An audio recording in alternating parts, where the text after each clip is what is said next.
All right. I've got some questions here. I'm not going to be on here too much longer, so I'm going to go ahead and I will be on here, back on here tonight. So let me take some questions. Somebody said the first one is, what's my odds of overseas as a 17 Charlie? So I'm not sure what you mean by that, and I'm not sure if you're still here. But if you are, could you, what do you mean? Do you mean you're getting out of the military soon? I know a 17 Charlie MOS for the Army is a cyber operations specialist.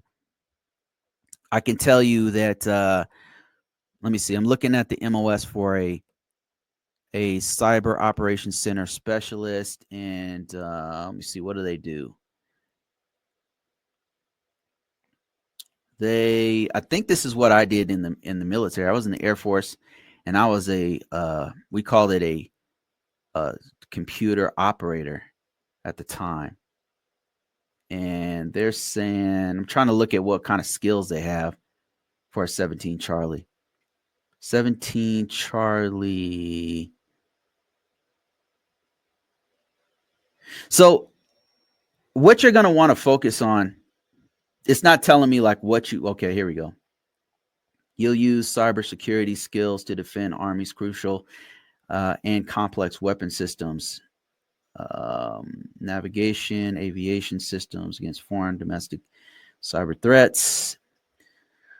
What you're going to want to focus on, if you happen to be watching this later, Javen, you're probably not here, but if you happen to be a 17 Charlie in the military, really the equivalent of a cyber operations specialist, you're going to want to focus on the skill set of cybersecurity, information technology, the best security practices.